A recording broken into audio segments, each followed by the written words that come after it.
আসসালামু আলাইকুম রহমতুল্লাহ। কিছু গুরুত্বপূর্ণ কথা, এটা অবশ্যই সবার জানা উচিত আর পুরো বাংলাদেশে জানা উচিত, কারণ পুরো বাংলাদেশে এখন কোটা আন্দোলনের সংস্কারের ডাক চলতেছে।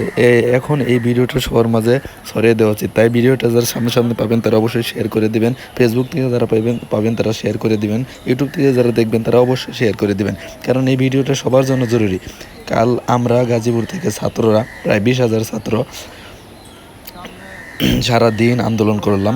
আন্দোলনের মধ্যে পুলিশ ওরা অবশ্যই ভালো ছিল। সারাদিন ওরা ভালো আচরণ করেছে। আমরা যেখানে যেতে চেয়েছিলাম, যেখানে অবরোধ করতে চেয়েছিলাম, ট্রেন আটকে দিয়েছিলাম চৌরাস্তায়, অর্থাৎ গাজীপুর চৌরাস্তায় আমরা আটকে দিয়েছিলাম। কাউকে আমাদের হতাহত করিনি, কিন্তু তারা বিকেলবেলা এমন রূপ দেখিয়েছে যেটা মানার মতো না। বিকেলবেলায় যখন আমরা ওইখানে রাস্তা অবরোধ করেছিলাম, চৌরাস্তায় ট্রেন অবরোধ করেছিলাম, রেল লাইনে অর্থাৎ জয়দেবপুরে, তখন তারা আমাদের উপর কোনো আক্রমণ করেনি। কিন্তু তারা বিকালে আমরা যখন সন্ধ্যা হয়ে আসতেছিল তখন তাদের কিছু রূপ তুলে ধরলাম, যেটা অবশ্যই সবার জানা উচিত।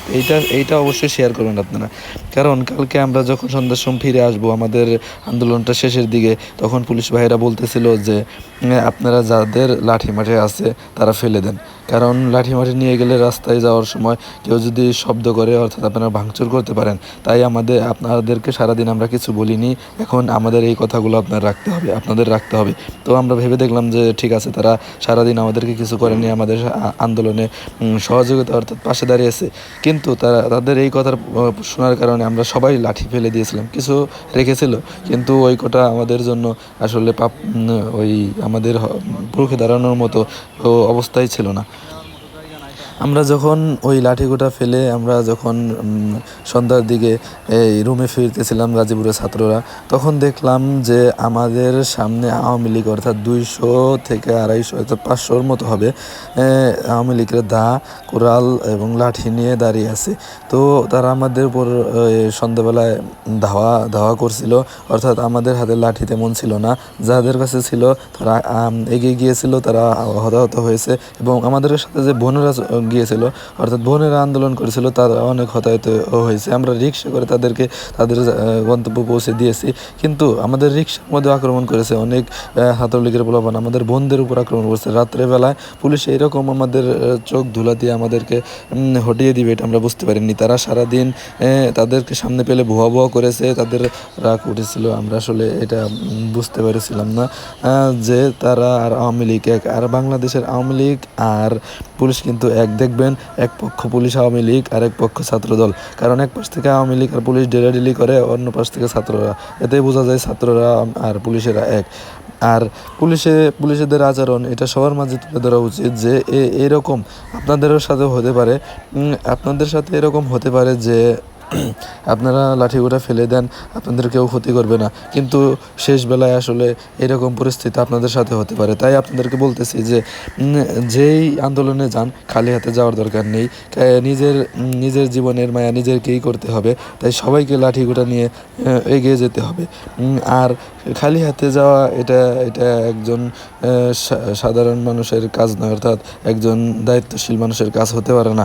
কিছু না কিছু নিজের সাথে রাখতে হবে, কারণ নিজের জীবনের দায়িত্ব নিজের নিতে হবে। আর ভাইদের উপর বোনদের উপর আক্রমণ হবে, তখন আমরা তাদের পাশে থাকতে পারবো না, তা হবে না।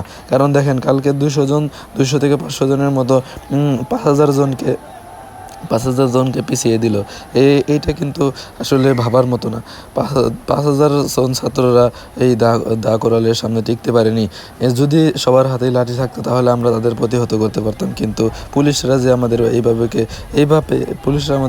যে হটিয়ে দিবে এটা আমরা আসলে ভাবতে পারিনি। আমাদের খুব কষ্ট লেগেছিল। আমরা সারাদিন আন্দোলন করার পরে রাত্রেবেলায় যখন অবরোধ করে আমরা যখন ফিরতেছিলাম, তখন তারা এইভাবে আমাদের উপর অত্যাচার করবে, আমাদের উপর প্রতিশোধ নেবে, আমরা ভাবতে পারিনি। তাই বলতেছি, পুলিশ আর আওয়ামী লীগের ছাত্রদেরকে কোনোভাবে বিশ্বাস করা যাবে না, তাদেরকে কোনোভাবে বিশ্বাস করা যাবে না, তাদেরকে আমাদের প্রতিহত করতে হবে। তাই যাওয়ার সময় অবশ্যই আন্দোলনে যাওয়ার সময় লাঠি অথবা ওই ইট পাটকেল নিয়ে যেতে হবে।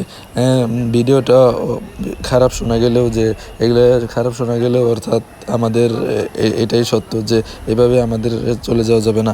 আমাদের জীবন আমাদের রক্ষা করতে হবে, আমাদের ভাইদের জীবন আমাদের রক্ষা করতে হবে। কালকে রংপুর এক ভাইকে পুলিশ গুলি করে নিহত করেছে।